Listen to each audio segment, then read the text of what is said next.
Hey guys, I wanted to give you a disclaimer for this episode and episodes to come. Not everyone's going to say exactly what you want to hear. Not everyone's going to have that exact verse or quote that you need to motivate yourself. You won't agree with everything I or any guest on the show says. I just want to say, we're not sorry. Enjoy yourself and stop taking life and podcasts so seriously.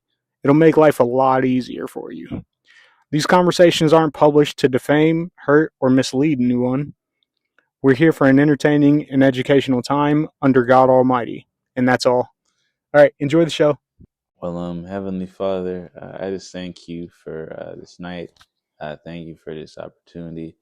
And most of all, I just thank you for whatever you're doing with your people, especially with Marq, God. And I'm honored to be a part of something he's starting. Just to say that, I could be a part of something that he built from the ground up, Lord. So thank you, God, that he was willing to even have me on to consider whatever thoughts I had.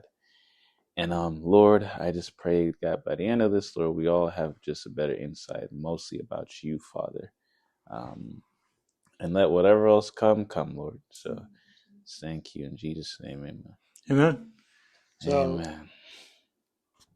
dude, it's hard selling one of anything, And for those who are wondering why I have such a hard lisp, it's because I have both of my sets of braces in, so bear with me, please. But, dude, my mouth really hurts. I ain't a cat, man, but like, sometimes I call God the ultimate salesman because if you want to look at it from that mental framework, that is what's happening. Yeah. You know what I mean? Where would you say, or let me start with this: who would you say God is to you? Man, if you really know me, you know I hate that question. Who cares if you hate it? What the heck? I'm kidding. I was kind of. But young philosopher over here. Yeah, well, part of the reason I say that is I think sometimes I think it's always hard to find that balance of letting whatever you think God is for you, making sure that comes from who He's revealed Himself to be. Okay. So sometimes that's why it's hard for me to answer that question. Yeah. I guess if I was being honest, I would say that I think of God as foremost His Father. Um, I mean, there's obviously a lot of titles that God gives Himself, but I think the title that I call Him the most is Father. I just think when I look at how He's ordered my life, um, I would definitely say Father It's is good. the most. It's good. Yeah. I want to rope everybody in and tell them who you are. You're a really important person, dude. Not only because of who you are to me, but who you are to the church and who you are to Columbus. Hello, everybody. By the way, welcome to 107.5, The Storm. No, yeah, no. Essentially, I wanted to introduce Malik. Malik has been very influential in my own life. One of the groomsmen in my upcoming wedding, even though I've already been married. There we go. Congrats. He's I would call you a philosopher before a teacher for sure, but he specializes in teaching the Bible, the Word of God, like the living and breathing Word. And he's honestly a great person, man. And I want everybody to know, I vet pretty much everybody that's on the show. And Malik was the first person on the show that vetted me, actually, kind of took me under his wing. And even though it was short lived because of me, it was still a great experience, and we actually became friends because of it, man. So, Malik, why don't you introduce yourself a little bit? Tell them where you're from. Tell them about yourself. Tell them why you love God. Fun fact, quirky fact. Quirky fact. So yeah, my government name is Jamaican is Malik Daley, and my family's from the Caribbean. I was actually born in Boston, but my mom took me back. Yeah. Interesting. But my mom took me back to Jamaica when I was about a couple months old. So even though I was born in Boston, I grew up in Jamaica, and I lived in a pretty packed house. I had it was like me and like three brothers at the time, and a whole bunch of my uncles and cousins. So it's like a really packed house. Completely fitting the stereotype, by the way. I didn't know there was. You stereotype poor? I might just be racist, bro. I'm not gonna lie. I was just playing. Jamaica's like really downtrodden, though, right? Like, no, I'm not even. Dude, I'm genuinely. You know it? I mean, I guess by statistically speaking, yeah, we count as a third world country, Right. but the spirit people have is strong. If materially, Jamaica is not a very upper place, but the people's spirit, not necessarily their Christian spirit, but it's very strong, really strong-willed people, and people that can deal with a lot of suffering. But Yeah. I don't know. I think that's universal to just black people in general. Like, Okay. they just Are kind of all Jamaicans have black, that. bro? That's what I'm saying. Okay, Yeah, cool. just Right, like just darker skinned just people. black, Cool. darker skinned people. So but yeah, so I grew up, had a whole bunch of family in there. It was all of us like in this house. But it was some of the best times of my life. And Wow. after that, I found out my dad was doing some shady stuff, which explained why we would travel so much. But we eventually settled in New York for a little bit. We came into Brooklyn for a while, which there's actually a lot of Caribbeans in Brooklyn, a Yeah. lot of immigrants. It's actually the only place where I know where you can really get good, authentic Jamaican food is in New York. So yeah, some of the best Jamaican Interesting. food you'll get. Okay. So yeah, so we went there, and then after we stayed in Brooklyn for a little bit, then we moved officially to Pickerington, which I don't know why my mom wanted to take us from Brooklyn to Pickerington. It was kind Pickerington, of Ohio? yeah, it was a really Because you weird. can start a family there and like not get them into the boroughs and the drugs and the gangs. And I mean, there's probably gangs in Pickerington. There's a bunch of places you could go to do that, but Pickerington was just a weird spot. But but so we came to Pickerington, and that's where I really spent like from the time I think I was about like young, like 11, 12. Then I went to Pickerington High School, uh, Pickerington North, and then yeah, and so that was kind of my upbringing, um, and and then a couple years go by, ended up getting involved in like a church and ministry, and now I'm here on a podcast. On a podcast. This dude does so much. I'm literally looking at HLC. Can you explain to them like Home Life Center and Oh, what exactly you do there? Tom would hate me if I answered this question. Why? What the heck? Tom, we love you, by the way. Like, Well, because I can't probably wait to have you here. probably won't answer it the way he would. Oh my gosh. Yeah, don't worry about that. He'll come through and clarify, I promise you. Yeah, he probably will. In 1,000 words. But I would say the big point of HLC is to not get rid of like the traditional church structure, but it just also wants to have more of a focus on the community aspect that I think a lot of the traditional church model kind of lost. Yeah. And so it's pretty much home life center. So the main thing is they want to build a community that it really feels like you're a part of someone's family. So when you go there, it has like a corporate service once a month because they prioritize like being in someone's being in someone's actual house, Okay. inviting people over, people cook and have food. We're usually in someone's home, worshiping together, very like intimate conversations. And so the biggest premise really is on making sure um, people feel like they have a sense of community and experience like what the family of God is supposed to feel like. Right. So Didn't church start in people's homes? yeah, it did actually. That's what I'm saying. Exactly Like did. Yeah, well, before the Bible was even created. Like yeah, and that's actually part of it. So it's not specific to just HLC, but you do have a lot of churches going back to that home model because as things kind of break down in society, people are looking to see, well, what was the early church doing in times like this, and so you kind of see that remodeling of, oh, well, they were in home churches, so maybe we should kind of bring that back, because that's how we started. Maybe there's some wisdom that we Yeah. could get, you know what I'm saying, from there. That's the So, one thing that I'll get back to my original question, but like the entire group, like from Michael, David, Tom, all your guys' wives and girlfriends, hey, like, you guys are like rooted in wisdom, and I definitely admire that. You know what I mean? But like, that's got to be cumbersome. Like, be more specific when to you just be say. smart all the time. What the heck? Well, I guess that's an interesting way to put it. I wouldn't say it's. I wouldn't say. I think the cumbersome work is the is the route it takes to get it.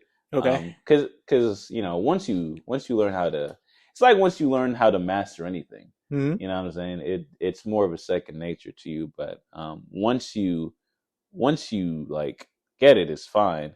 But you also realize the more wisdom you get, the more wisdom you lack. And so Mm. the wisest people always are fully aware of how much they don't know. Um, and that's partially why it said, the fear of the Lord, humility is the beginning of wisdom. So Because we just gotta be stupid forever. Like I'm trying to break it down to people who might not know who God is whatsoever. Like, you said we got to be stupid forever. well, yeah, I feel like people they understand wisdom as being smart, which is not true. Being wise is like Yeah, eternal. Being smart is like now, that's fair. for Yeah, that's lack of a pretty good. better term. But Yeah. at the same time, nobody wants to feel under submission all the time. And that's true for believers and non-believers alike. So like to be rooted in it, Yeah. it's hard to cultivate that in a church or in somebody's home, in a family, even with pets. So like where did Tom and where do you find yourself going back and rooting yourself in wisdom? In Because you wisdom. lead a lot of people, dude, or at least converse and talk to a lot of people and give them the word. Like people like actually trust you. Yeah. I really, at least for me, I can't speak for Tom, but I'm sure his thing would be similar. I really do think it goes back to understanding that one of the difficult things with wisdom is people always get caught up in the perks of it. Most people Yeah, that seek wisdom seek it for the perks. it comes with Riz. Yeah, It really does. yeah, women love wisdom, my girlfriend included. What's up, Christina? But you always have to remember that at the end of the day, wisdom is just who God is. Right. And so if you seek wisdom from that lens, it's always tied to love. Yeah. And when wisdom really becomes cumbersome is when you divorce it from love. Okay. Because wisdom, all the other attributes of God are always just an ends to point you back to love. So wisdom, grace, mercy, all that stuff. Yeah, that's different than the love is love rhetoric, right? Yeah, again breaking it down very simply for people who might not understand, because you're probably one of the most astute Bible studiers I've ever seen. Oh, thanks, man. Yeah, Good to know someone thinks that. What comes with that. that comes with a huge responsibility to say the right thing and do the right thing, which is not always possible. So how do people rooted in wisdom position themselves to be that for people? Because you guys are honestly, it's not Catholicism, but teachers, preachers, evangelists, like are the liaison between people and their own understanding of how to talk to God. Yeah, so you're going back to just like what keeps us rooted. I really do think it just has to come back to love. Like you have to make sure that the reason you're getting wisdom is so you can love people better. Yeah. Because if you think about it, some of the love people hate the most is love that's unwise. You know what I'm saying? I don't know what you're saying. Yeah. For example, it's like this is why I brought him on. It's like a parent that just, in effort to love their kid, never disciplines them because they don't want to hurt their feelings. Right. Like that's not love. They're trying to, but there's no wisdom. That's enabling. Yeah. Right. You see what I'm saying? But that's destructive. But people will do that in the name of love. Okay. You see what I'm saying? And so like unwise love is like some of the worst form of love people experience. Yeah. And so you need wisdom to love someone properly. Okay. And not everyone can be like Yeah, I was saying for the enemy attack. I was saying that that not everyone can be Aristotle, but I do think everyone needs to have the amount of wisdom needed. I think that's the most timeless wisdom.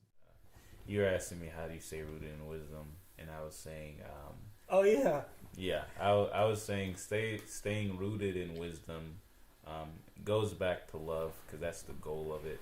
Um, and you can't really love well without wisdom. So, Yeah, I mean, I guess that makes sense. I mean, it does make sense. The only thing that, like, I feel I struggle with wisdom is making sure that it doesn't beat me up and beat me down. Heavy is the head that wears the crown. Yeah. You know what I mean? King Solomon, he had all that knowledge and all them wives and everything and still wasn't happy. Yeah, you know, if you really want wisdom, you should get double here too. I have to read his book first. I'm gonna read his book first for sure. Yeah, but do you mean in just trying to live with wisdom or live by it? Right. Yeah. Right. Yeah. No, and that's fair because wisdom is it is one of the I got it. You get it. It is one of the hardest things to cultivate because of the level of humility it takes. There is not, I mean, everything in the Bible takes humility, but you don't see as many things. Wisdom is the only thing you see that's like almost like directly correlated to humility. Right. It's like if you want to be, because to be wisdom, you just got to start with realizing like you just don't know everything. You know what I mean? And the more you understand that, the more you'll actually learn. Right. Like, I mean, he's not a Christian, but Socrates, he said, you know, the only thing I know is I know nothing. all them dudes drunk. And didn't they have like little boy concubines or whatever? Like, yeah, that's it's kind of hard to take wisdom from them sometimes. But see that goes to my point is like they didn't connect wisdom to love. Right. You see what I'm saying? Right. So yeah, when you don't connect wisdom to love, then it becomes just like intelligence and smart and stuff like that. Right. But wisdom connected to love wouldn't end up doing something like that. Yeah. You know what I'm saying? You ever gotten into an intellectual battle with someone as smart, if not more smarter than you? It's like, dude, like, it's exhausting. Like, it's funny you say that. It'll be funny if he ever hears this podcast. I have a friend, Almer. I love Almer. Yeah, that's my guy. And honestly, Almer's for sure more intelligent than me. But I'm wiser than he is, and very humble of you. I know, but he's very sharp, but he basically, and I know Dove's gonna crack up when he hears this too, but basically, to be wise, one of the main things you have to do, along with humility, that's the first step. You just also have to be able to grasp principles. Because if you don't grasp principles, it's impossible to be wise. And so like for example, what are you talking about? Like the concept of things, like when you say principle, like I'm taking you through every word. Like yeah, so a principle is just like it's a rule that you'll never compromise. Isn't that an axiom? That's another way to put it. Okay, yeah, cool, that's another way to put it. Cool. I would just, sometimes axiom sounds real highfalutin. Absolute. Yeah. Absolute, yeah. A principle is just something in the most simplest way, a principle is a rule, it's a truth that you'll never compromise. And the world is made up of things, so I can even give a biblical example. So in the Bible, heaven, when he talks about the kingdom of heaven is like a seed. Yeah. In the Bible, seeds represented heavenly principles. Mm-hmm. And so you think, you plant a seed in the ground, and what happens? A tree comes out. Hopefully. Right? And that's hopefully. All right. And people would then call those trees knowledge. So in Genesis says the knowledge of the tree of good and evil, because it was basically that principle getting stretched out. The tree was like an image of what knowledge looks like. That's actually very beautiful. Real poetic, yeah. It's very poetic. But I might be getting on to this wise. I'm gonna start jumping on this. But when you think about a principle is like a seed, right? And the world is made up of principle, just like the world is made up of seeds. Like, the garden was made up of what? Trees. It's like all these principles that God was showing Adam and Eve about himself, about how the world works, about what the world means and things like that. But the problem is the seed is in the ground, right? Most people never see the seed. They just see the implications of it. And so the only people that sees the seed is the farmer or the person that plants the seed. Right? And so that's one of the reasons wisdom can be very difficult to live by, is because it requires you to get intimate with principles, but that's like the equivalent of digging into the ground and getting your hand on the seed. Yeah. And most people just don't want to take the time Who's to do that. Who's gonna do all that work? That's what I'm saying. But that's why a lot of people struggle with wisdom. I could just get AI to be wise. But what people do get is the fruit. Right. So the fruit is kind of like a piece of that wisdom that you can get for yourself, that is enough for you and enough for your situation, that will sustain you and feed you. And so even though you don't have all the wisdom, you get the fruit of the wisdom, which is enough to improve your life or to make it better, right? So like you might get advice on how to be a good husband. Congratulations again, right? Hey. But you might not know what the single principle that guides all relationships are. You know what I'm saying? Yeah, I think you said it. Yeah. Right? Well, nah, I didn't say it. But you know what I'm saying? Like you don't know that, but you do know certain things. But if you were to trace all the advice on a good relationship, it would all come back to a single point. Yeah. You see what I'm saying? Yeah. So yeah. Dude, do you wrestle with yourself at all? Yeah, I know we've had talks, but you gotta be more specific. As far as because people don't call me wise. They say I got a good heart. I don't take it as them calling me stupid. I'm like, wisdom is something you gotta ask for. Yeah, well, and that's true. And it's funny because wisdom is one of the things that the Bible does say you really have to ask for it. Because like I said, it's like getting into the soil and doing all that. You know what I'm saying? Yeah. And so it's not very easy to attain. So you do have to really be persistent asking for it. As far as, you said wrestling with myself? Well, yeah, in terms of obviously you want to be someone who's revered a little bit, you know what I mean? You can deny it all you want to, but the reason why you even open your mouth, people in general who preach the word of God is because they know they can do it and they know they can do it well. You want to be respected for that. But where does that wisdom battle of, hey, this is for God versus, hey, I do this for God really well? I think that's a really good question.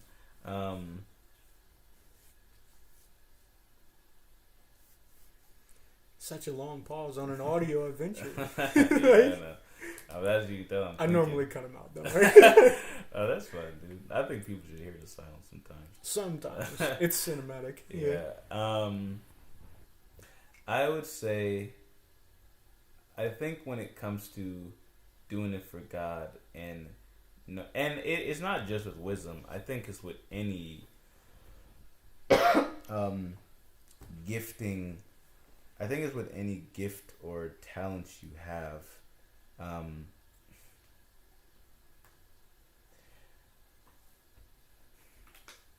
I think you always have to remember that anytime you have a gift or talent, I think the first thing to keep in mind is how does this gift or talent first and foremost always come back to people? You know? Dude, that's so lame. I can't use it for myself, dude. Well, so here's actually something you could. I didn't want to go this route, but it's just a really good example. Yeah. Well, you have to remember that like the way God made the world is He put relationships first. You know what I'm saying? Like God Himself, the Father, Son, Holy Spirit, is one big relationship. Yeah. You know what I'm saying? And so everything you do has to take relationship in mind. Yeah. Because that's actually how God made the world. Yeah. You know what I'm saying? And so if the world comes from a relationship, then to take something you have, but then to flip it for yourself, you're actually going against the way God made the world. You know what I mean? Because the world is sustained by a relationship. Right. It comes from a relationship. And so whenever you have a gift or talent, you always have to look at it through some type of like relationship, people focused lens. That makes sense. Yeah, or else, you know, like I said, it'll just become something like it's like a magic trick. Yeah. Yeah. I mean, not that I'm definitely not trying to soil the things of God, but like it's like, hey, look at this neat trick. You know, Bible says, hey, these people will do works in my name, miracles even, but they're not of me, so I'm going to cast them out.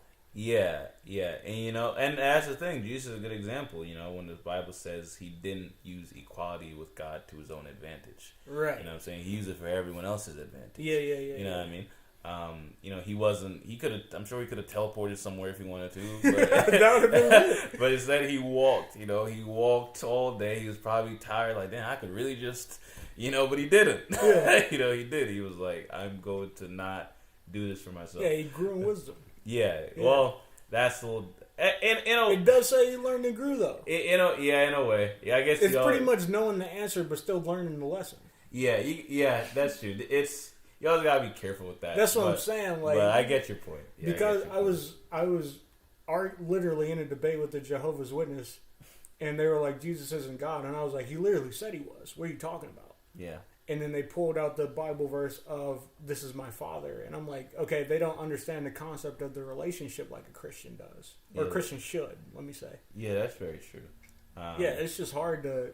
It's hard to get that through people's heads that Jesus is God because He was fully man and fully God. Yeah. But like that's the mystery of it. Yeah. No.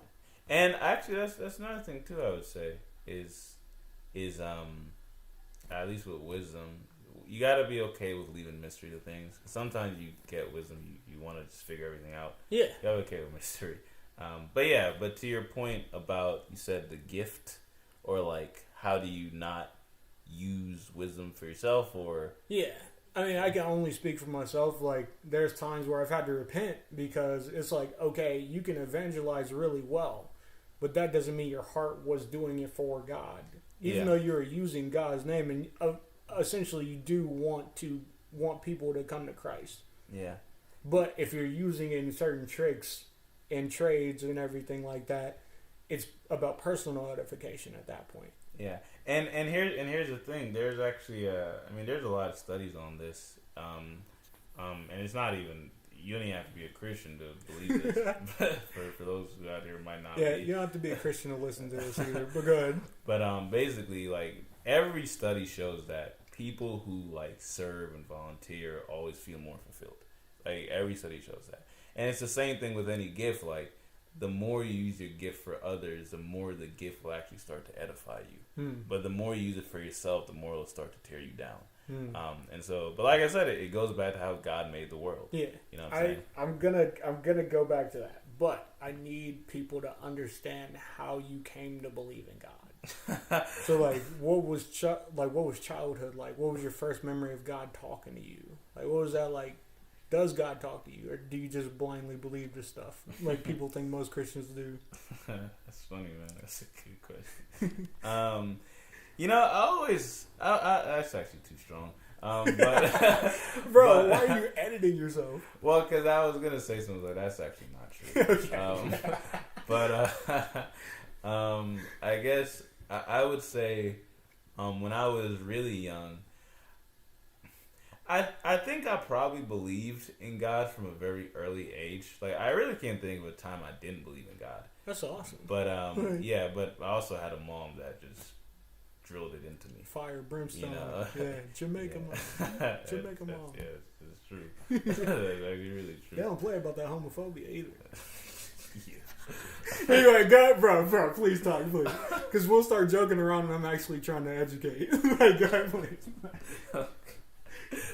but but yeah. So from a very early age, I think I always believed in God. I just don't think I had the words or the knowledge to make sense of my belief. Okay. And so I think that was like I will say this. I remember the first book I ever really enjoyed reading was Proverbs, and I don't know why. Book of the Bible. A book of the Bible. Yeah. And I don't know why, because I don't know if that's most people's like book, but I still remember the exact verse I read, where it said it was talking about, my son, if you search for wisdom, more than hidden treasures and rubies and diamonds, if you like bind it around your neck, then you'll understand the knowledge of God. I'm really paraphrasing, but refer to the disclaimer at the top. Don't worry, it's fine. The fear of the Lord. And I really have no idea why, but for some reason, that verse really like clicked for me, and it like put a fire in me.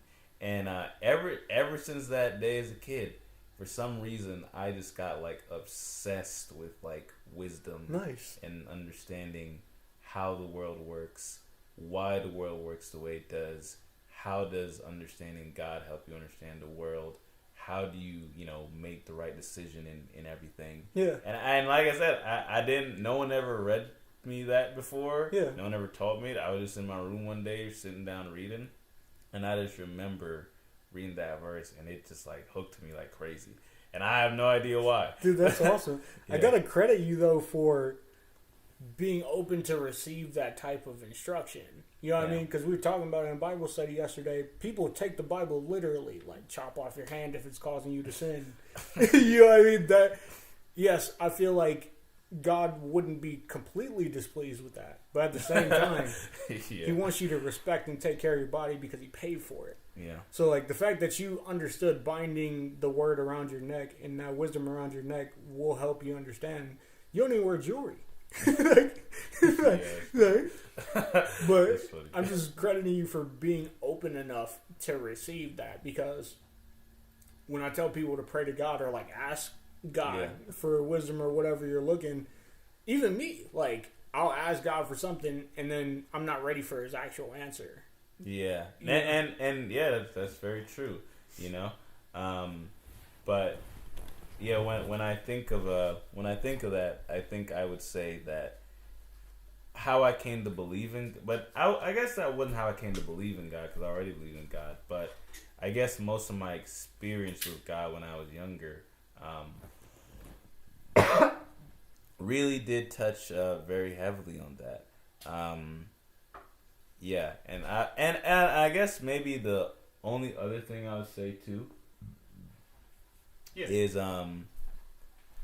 there was also something that I guess convinced me the truth of it of Christianity, and it's not, at least at the time, and it's not, I think, what most people would go to, but I don't know, like whenever the Bible talk about man being inherently sinful and wicked,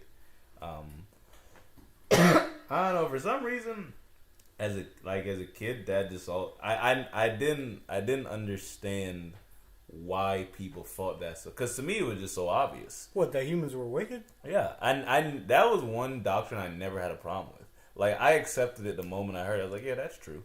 But and so as a kid, I used to wonder why do people get so upset when you say, and it was like a genuine thought, because I just couldn't wrap my head around it, because to me it seemed so obvious. It's not though. It's not obvious because people don't understand the framework of God. And I know you were talking to me years ago about building out what God's reality looks like so people can understand it. But like God's go ahead, take some water, bro. Like, oh, you're probably right. Yeah, I'm like, bro, like. They think I got them on a slave ship here. So, like, no. And you're right. It's not obvious. I was saying to me as a kid. Yeah. For some reason, it was always obvious to me. Yeah, but at the same time, like, people don't understand we're under God's sovereignty. So everything that's good and holy that we understand on a physical level that we can see is from God. So when people are like, yo, people know I have bad thoughts. People know I have bad, sentiments or intentions sometimes. But when you tell somebody you're sinful, that's what you are. Yeah. That strikes their identity. Yeah. Yeah. No, that's very true. And yeah, it will always be the thing that gets people the most, for sure. You're horrible. but yeah, so just looking back, I would say probably those two things is what I wouldn't say those two things drive my belief in God now, right? But I would say at least when I was younger, those two things what really made me believe in Christianity was that search for wisdom and just that idea about people being depraved. Yeah. Because I was just like, that's definitely clear as day to me, Yeah. And the solution that was also offered with it. Because some people talk about that, but they don't have a good solution. Right. And I was like, well, then here's a solution. I was like, I feel like this would have to be the only solution. Have you heard of the Father? It's like that one Christmas message. It was like, I forgot what it says, but it's essentially romanticizing God's invitation. And I love it every time because it's like, do you love him? Do you know him? And they say it so well and so rich and crispy. I'm like, bro, if everybody could just feel like they would feel on Christmas with how they feel with God and the things of God, yeah, we would be so much better. they're really good. Yeah, they really would. So yeah, I guess I would say that when I was younger is what kind of spurred my belief, I guess. Yeah. It takes something. It takes an amount of cojones to teach it though. You know what I mean? I know people, I know plumbers, I know IT people, I know whoever may be listening to this who can email me after this and be like, Mark, you needed to use these verses to get your point across. That's funny. But to actually verbalize it and speak and evangelize to people and defend the gospel, that takes some cojones, man. Where did you learn that? How did you get there? What what was the point of you even starting? What made you say, nah, this is, I have to say this? That's funny, man. I think part of it is just growing up in a third world country. Okay. People in Jamaica are just pretty blunt. People are just blunt. They say they don't beat around the bush. They're just very straightforward. And so I think just being in that all the time, it just kind of put some of that boldness just naturally in me. Yeah. Because most people in Jamaica, they'll just say anything to you, and if they feel like you need to hear it, they'll say it. They won't sugarcoat it. They'll just that's just the whole culture. They ain't Jamaican kid. But so I think that's probably part of it. But also I don't know. I think I'm a little bit just built like that. Yeah. So actually, when I was younger, I actually was the worst out of all my brothers. As far as behavior? Or? Yeah. I was the worst. I used to. I still never forget when I was a kid. The principal called my mom because when I was a kid, I was going around telling kids Santa wasn't real. Why would you do that? Why would you beat people up yo, this is also why I had him on. That's genuinely funny. What? Okay, so I understand. But the funny thing is when the principal called my mom was like, well, he's not. And I didn't get in trouble for it. Yeah, that was some menaces, bro. But that's what I'm saying. So I think some of that was just naturally in me. Because I can't think of too many kids who would enjoy that. Yeah. I actually kind of enjoyed doing that to kids. Yeah. I didn't know why. But obviously God can take that and use it in a more productive way. Yeah. So I think that's the reason that it's easy for me to, do some of the little bold things I have done. Because even though I don't want to, I have no desire to offend people. Unless I'm actually joking around and just trolling somebody. But if I'm sharing the gospel with people, I never really go out of my way to be offensive. But I don't have a problem if people are offended. Right. And so I'll say it. I'll still try and say it in a very courteous way. Graceful way. Yeah, but I'm kind of you are offended, you're offended. Yeah. So that's something you even taught me, bro. You're like, Mark, there's always a better way to say something. And I'm like, no, there's not. Yeah, he's like, no, you got to do it like this and say it like this, even if it doesn't come out right. But I mean, it is true. Yeah, but you know, there is a place, and you know, there is a place for boldness. Like there is a place to sometimes just say it, you know. Yeah. And so I also do. It takes discernment, but I also do admire people who are just very just. No, they just say it. Yeah. You know what I mean? But I also think God will bring you to the people that you're supposed to minister to. You know? Yeah. Like there are definitely some people where a bold approach just wouldn't work. Most of them they work on. Bro, I remember I was in the bar one time. Yes, you can evangelize in the bar for those who are going to shun me after this. But like, we were just talking, and you know, I mentioned how good God was. Yeah. This dude out of nowhere, he was like, "What are you talking about?" I was like, God's a really good dude. I mean, he's allowing us to do this right now. Yeah. And he's like, you really believe in that guy? I was like, yeah, why not? He was real. He was like, you really love that guy? I was like, I mean, dude, he's done nothing but live for me and die for me. So, like, why wouldn't I give it back to him? And the amount of disdain on his face for me saying it. Yeah. He didn't even deny that it was true. He was like, the fact that you were so bold about saying it, I thought I was gonna get jumped or hurt or something like that. Yeah, and like I said, to your point, there's definitely different ways to be bold too. Yeah, you know what I mean. I'm thinking more of like when it's like confrontational. You know, like there are some guys who will get up in your face and be like, you know, do you know how guilty you are before you? Like they'll go that route. That's fire though. Which it is a valid route, but I don't think that's a route that is for most people. I do think because, you know, every Christian is called to defend the faith, but not every Christian is necessarily called to go on the offensive.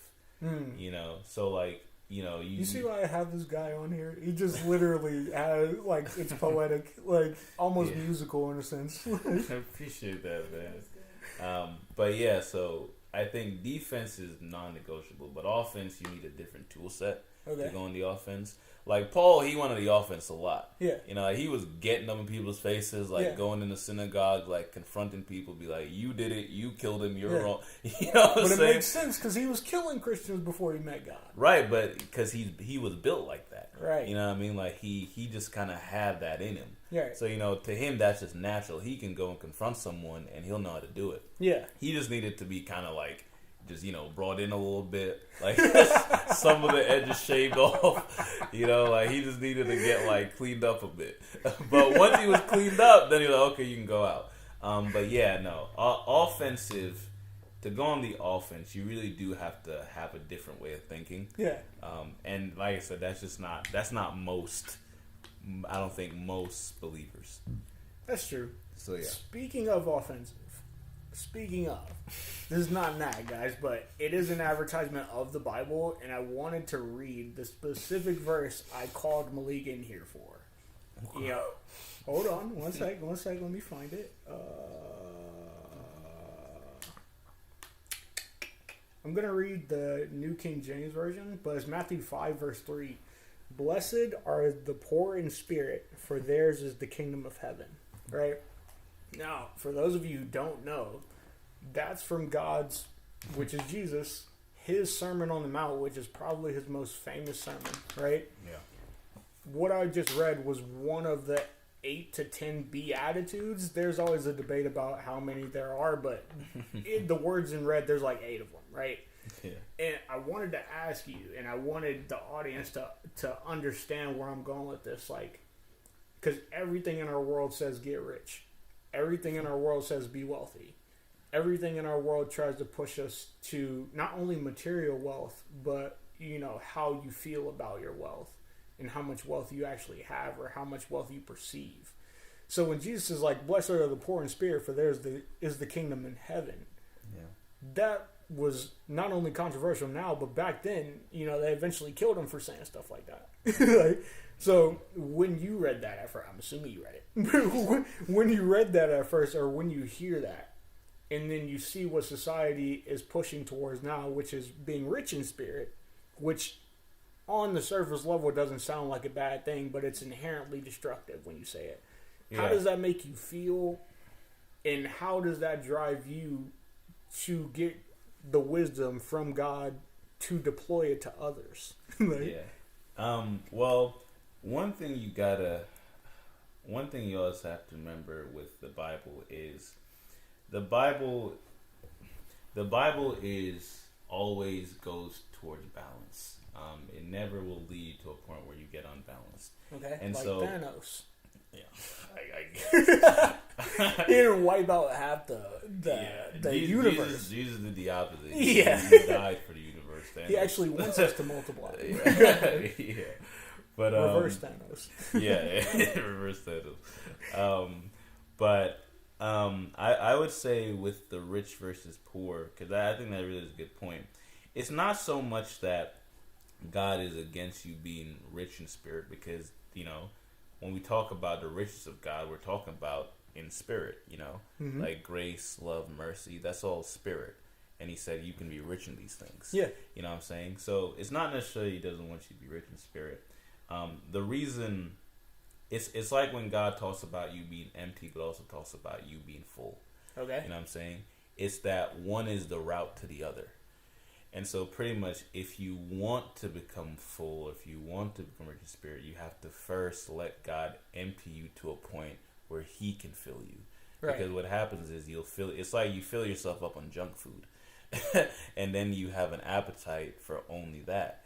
And so what God has to do, he has to come towards you, kind of empty all that out of you, and then he has to fill you. Now once he fills you, then you're rich in spirit. But even that, it's like a cycle. It's like you empty yourself and get full, then you empty yourself out again. Then when you get full, then you empty yourself out again. So it's like a back and forth. And so you can be rich in spirit, but it's just it has to be through first becoming empty or poor in spirit. Yeah. And that really is just letting God get rid of anything that would hinder him from using you, being able to use you. Do you see why people can't get a grip on being inherently sinful? Oh yeah, absolutely. You say it like that, and when you said to be full first you must be emptied, I took it inversely as well. Like, if you're full of the things of the world, you'll eventually become empty in your soul. It's also true, yeah. Right. Yeah. But if you're full in the things of God, you might have nothing. You might have nothing physically, yeah. Yeah. But I think it's important for you to say that, because when I say it, people are like, Mark, shut up. Who are these people? Who are you? You got some haters. No, it's not even haters. It's truly message versus messenger. So when Jesus was saying all this stuff, they were like, how can you claim that you're God or King of Kings? We're going to kill you for that. But if he came down in all his glory, we would have no choice. There's been, again, a lot of my evangelism comes in the bar, like on High Street or whatever. And people are like, yo, Mark, how's your God doing? F your God. Hey, Mark, the devil's stronger than you. Hey, Mark, the devil's stronger than God. Hey, Mark, I'm going to be the leader of hell. And I'm like, dude, you guys don't understand what type of energy you're playing with right now. B, the tongue is mighty powerful. Yeah. And I don't necessarily bring up the verse that says whatever comes out of your mouth is from your heart, but I try and gracefully say, hey, you should probably think about how God feels about what you're saying. Yeah. And when I approach it gracefully like that, instead of combative or how Paul would do it, I get a much better reaction from people of high stature, or people who are bigger than me, or people who could actually hurt me, whether it's their words or physically. But when you say stuff like that, generally I would say 8 out of 10 people will understand what you're saying.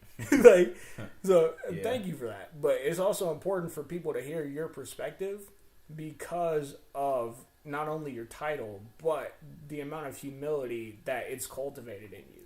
You do have a deep understanding of being emptied to be filled, to be emptied again. So I appreciate that. But I'm going to take the devil's advocate side, which I normally do. I'm a rich man, or I like to eat a lot, right? Yeah. And you're telling me I need to be empty to be full? What are you talking about? I get 3 meals a day, right? I got a nice, comfortable job. I make like $50K a year. You know, I got a family of 3. Yeah. You know what I'm saying? Like, what? Like, why would I need to empty myself of any of that? I can't risk emptying myself because I have a family. Yeah. You know, like all of these things God's telling me to give up. There's even that rich man story, a couple of rich man stories in the Bible, where he's like, "Hey, drop everything and follow me," and they couldn't do it. Yeah. Like, why is it so hard for people to empty themselves? Can we do it on our own? So wait, what's the main question? The main question is, why is it so hard for people to grasp being empty to be full? Which is why I brought up the verse about blessed are the poor in spirit and had you explain it. Yeah, no, I got you. That is a good question.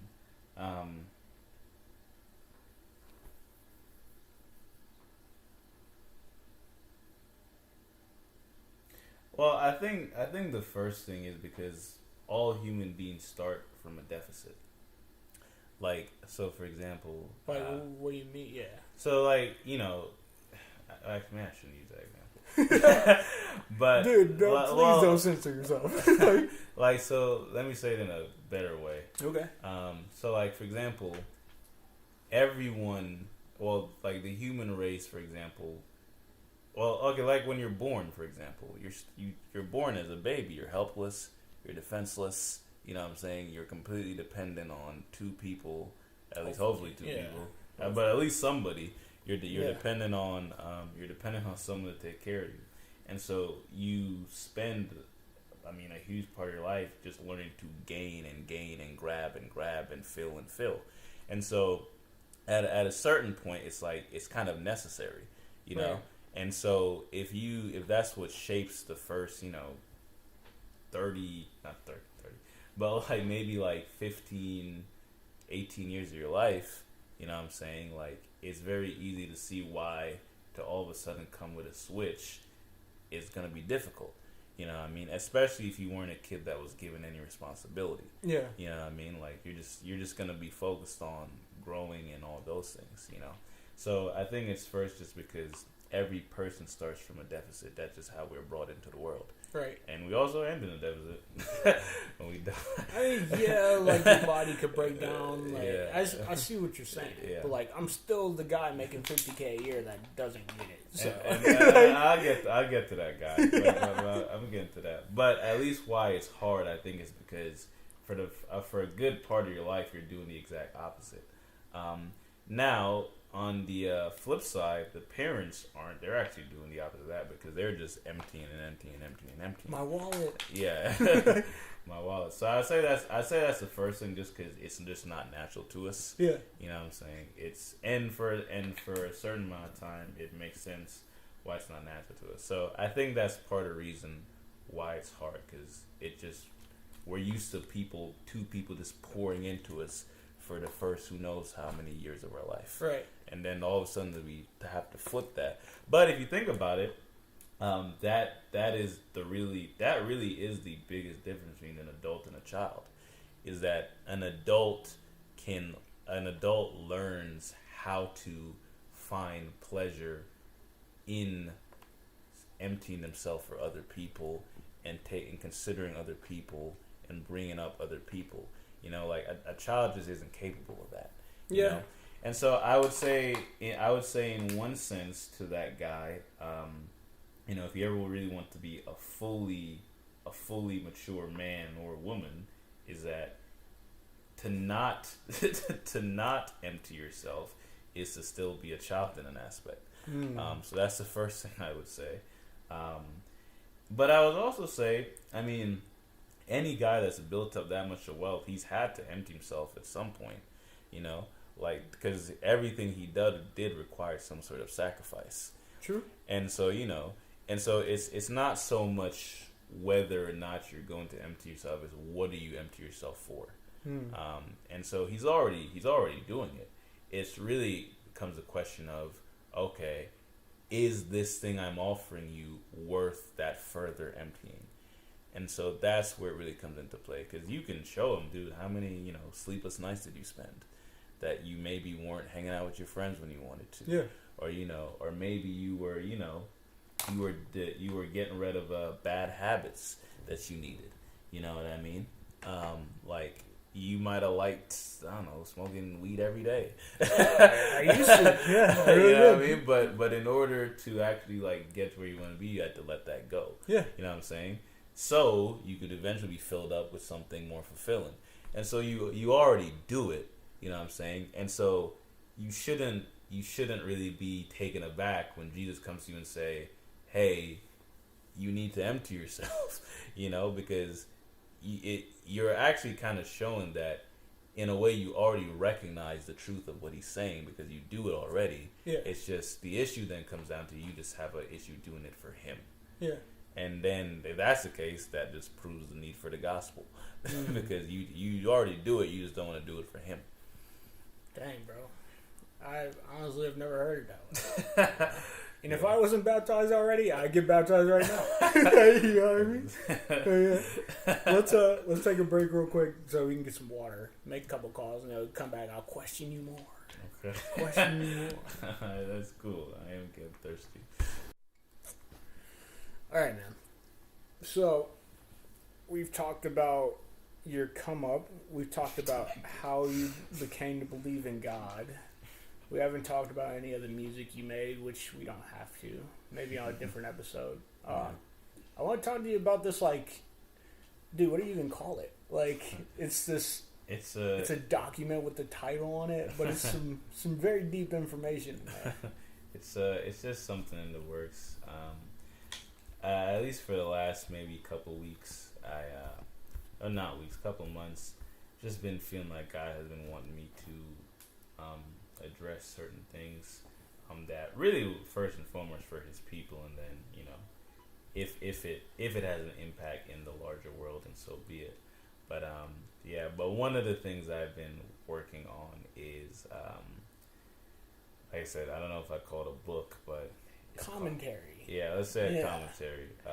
Is basically I've been going through, starting with the Gospel of Matthew, but pretty much with all the Gospels, and just going through it and trying to trace a thread of, you know, if you just looked at the story of Christ, if you just looked at that and nothing else, what would you come away thinking a man is supposed to be?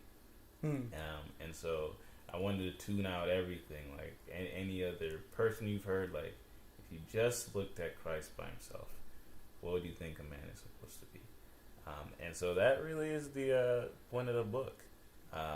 And I think it's very timely because you see a lot of that conversation happening already. And I think the church, not that the church doesn't have an answer, but I think whatever answer we had should definitely be as refined as possible. Yeah. I mean, I don't think the church has a good answer. You know what I mean? Like, I can see why you say that. Yeah, even from when people get baptized, you know, David said it to me a bunch of times, there's no, like, real structure past that. You know what I mean? So, like, if you were living in the world as a man specifically and you knew how to, like, stay on your own 2 feet and then you encounter God, it might be a little easier, you know, to become a man. But, dude, I talk to a lot of people, like, who love God dearly but don't know how to be a man the way they want to see it. Yeah. You know, so, like, when did God talk to you and be like, hey, I need you to write this? Man, dude, the people who have read it, they like it. You know, it could be filled with notes, but at the same time, they are like, no, you got something very powerful going on. Yeah. Encyclopedia of sorts. It's funny. It definitely came after some very crazy experiences in my life that happened kind of back to back to back. But I mean, and I think with some of those experiences, and you know, I was getting older. And I was also just around very good men. Yeah. You know, I was around very good men, very wise men. But, you know, sometimes when you're on the other side of that, you start to wonder, like, man, like, how do you actually embody that? You know? And so some of it just started from that kind of, like, comparison of, like, okay, I see what they're doing. I know I'm not that, at least yet. But if I were to be like that, like, you know, how would I even go about that? That's where it started, but then eventually got to the point where, as good as those models are, you know, obviously Jesus is the model. Right. You know what I mean? And then that's when it was kind of like, I asked God, I was like, well, okay, Lord, like, if you're saying that, you should be the template, then you're going to have to show me then what would that look like. And then I just went into Matthew, and I was like, well, okay, God, I'm just going to go through Matthew. I'm just going to pull out every single thing I see about what it means to be a man of God. And that's really how it started. And honestly, I thought it was just going to be like one like quick Bible study and I was done with it. But just the more I wrote, the more thing I started to see like a thread, and I was like, oh man, there's something here. Yeah. And I showed it to like Tom, and he was like, this is actually good, Which is a huge compliment. Yeah, I was surprised, yeah. But and so the more I saw that, the more I was like, okay, well shoot, maybe I should keep working on this. And I've kind of fallen off a little bit writing because it is a painful process. Yeah, you can always come back to it. Like, yeah. But yes, I would say that's what got me started. Just some of those conversations and some of the men I saw in my life, and me wanting to transition into being more like them, and God redirecting it back to Christ. It's kind of like, because every man you look up to has his flaws. Yeah. So yeah, I'd say that. Do you feel like it was hard to not insert your own will into the writing? Oh, that's actually something I wrestle with every time I write. Because you do have to go with that back and forth of, letting the scripture speak for itself and not trying to force it to say something that it's not actually saying. Right.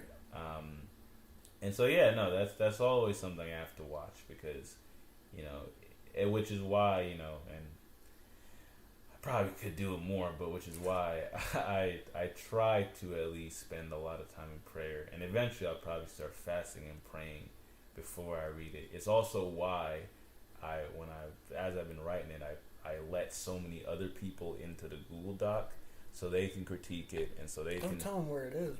yeah, it's a Google Doc, but so other people can keep me accountable and tell me where I'm off, where I may be reading into things that aren't there. But I just feel like having so many people critiquing it, will keep me from veering off into some place that was like, oh, that's way out of line. Yeah. So yeah. I feel like I only got a couple more questions for this episode, but that's cool. What's the difference between submitting to God and collaborating with God? Because me as a creative person, I'm like, okay, God, you gave me the template and the formula. I can use this and remix it as much as I want. And that's not necessarily true when you're doing things under God, under submission. So, like, yeah, what's that dichotomy look like for you? Well, I think the first thing is one is the key to the other. You can't really collaborate with God if you won't submit to Him. Yeah. Well, you can just stop the podcast right there. Yeah, so one is the key to the other. But I think, well, and you also have to remember, too, is that in order to collaborate, two people have to be bringing something to the table. But in order to bring something to the table, that first takes you knowing, things about yourself, like, what am I good at? What are my gifts? What are my skills? What are my vision, And I've often said that, God's love is like a mirror. It's like the more you know God, the more you will begin to know yourself and see yourself clearly. Yeah. And so I think collaboration with God can only happen through that first submission, but through that intimacy, because in submitting to God, you'll learn about yourself. And once you learn about yourself, then you can actually bring something to the table.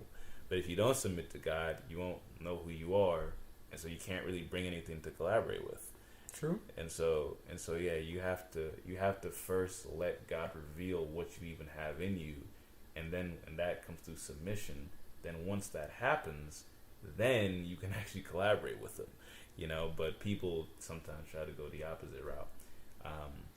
So yeah, I would say submission is the key to collaboration. Yeah. Okay. Yeah, I know you got to go, and I appreciate you. I appreciate Christina for even showing up for something that's, very, very grassroots. Look at her over there. Nah, she's doing fine. But what would you say to the person who's listened to this whole thing, they know God, they love Jesus, they understand the reality, but they can't break past their own sin. They can't give it up. They pray day and night, and they just cannot let this loose. And before you answer, there's one thing that you taught me that actually changed the way I thought about my own walk. You were like, sometimes you got to admit and be okay with, when I say be okay, I mean understand that your sin is more deeply rooted than your love for God at times. And when you said that, I was like, dang, bro. That's exactly correct. So let me acknowledge that. And then once you acknowledge that, then God can start doing the dirty work. So what would you say to that person? That's just struggling with an ongoing sin? Yeah, man. I mean, we deal with them all the time. Not deal with in a bad way, but like communicate with them, and they're just like, bro, they're talking about the same sin from 2 years ago. It's like, yeah. Yeah. You know, actually, I'll answer it in two parts. But I did actually saw a quote from a guy that I really liked. And he said, sometimes God will allow his believers to fall into dreadful vices to deal with the greater issue of pride. And then the sin will go away, but because of that experience, they'll spend the rest of their days living it out in humility. That's also biblical, right? Yeah. Sometimes people get handed over to their sin. Yeah, so I would say that's one way you could look at it. Okay. I mean, that's fire. Yeah, yeah. No, I forget who said it. It was some early saint. He said it. Yeah. But I think probably the last thing I would say about dealing with ongoing sin is you have to you have to, one, make sure you know that the focus isn't to stop sinning, which I know that sounds counterintuitive, but you never focus on the negative. Because the reason you're trying to stop sinning is so you can be closer to God. Yeah. So, and which, you'll have, if you struggle like an addiction or something, you'll start to get to the point like, I just got to stop doing this. But, it's like, but what's the purpose of stop doing this? So I would say that's probably the first thing. The first thing is not focusing on the sin, but focusing on God. Yeah, you have to remember that your reason you're trying to stop sinning is to get to God. Right. It's not to it's not just to stop sinning. Yeah. The second thing is you have to remember that the purpose of stop sinning is not specifically about your own self-improvement. Right. Because part of the reason we sin, because part of the reason we sin is because all sin starts with focus on the self. Mm-hmm. And so if you stop sinning for a better you might get rid of that sin, but you just sunk deeper into another one. Right. So also that the point of stopping the breaking the sin is not self-improvement. At least for your sake, it's not a better you. Right. So that's, I guess, would say the second thing. But then I would say probably the most important thing if you're dealing with an ongoing sin is that you just can't let too much time go by between whenever you sin and whenever you talk to God. And that's really the biggest thing. Because when you do that, the shame and the guilt just kind of compounds. Yeah. And then it makes it easier and easier and easier to not talk to God, which makes it easier and easier to go back to the sin. Yeah. And so you really gotta believe, like, in those moments, you really gotta believe that grace is a real thing. You really got, like, because if you don't really believe it and you don't really understand it, and it's not something you're really convinced of, you'll have a heck of a time. And so I'd say the most important thing is you gotta fall back on that grace, like it's like the last thing you got to eat. Nah, bro, you're not lying. Yeah, and don't be afraid. Don't be afraid to let the sin show you how wretched you really are, because if you really believe in the grace, it will lead you to worshiping and praising God, because then you'll see like, wow, like God does love me this much. Yeah. Because if I'm this wretched and he's not giving up on me, then dang, like maybe I don't have that much to worry about. You know what I mean? And even if I was in this sin for the rest of my life, it'd still be there. Yeah. And so, don't be afraid to let the sin expose that sense of wretchedness, because that wretchedness will always highlight how much God loves you, and that is what's going to break the sin off anyway. Not so much your own effort. So, yeah. Bro, you about to make me cry. Yeah. So. Yeah. No, man, dude, that was awesome. Dude, this has been great. Is there like an email address people can find you at? You're kind of an enigma. You know what I mean? I'd be surprised if someone actually emailed me. But sure, yeah, it's or social media, but I know yours is like really private-ish. Yeah, you can get my email. Yeah, it's M P as in Paul. I feel funny. D as in dog. ALEY 97 @gmail.com. So MP as in Paul, D as in dog, ALEY 97 @gmail.com. So you can shoot me something there. And yeah, I'm sure it'll be. I really would be surprised if someone messaged me something. Dude, you never know, man. Yeah, we got listeners in Gambia. Shout out to Njogu, man. Straight up. But yeah, no, thank you, dude. We'll do this again in a better environment with less technical difficulties. And we'll have a deeper conversation. But thank you, seriously. For sure. I just felt honored to be invited, dude. Yeah, man. Yeah, we'll see you guys later. Love you. Bye. All right, y'all. Bye. Be easy. Yeah.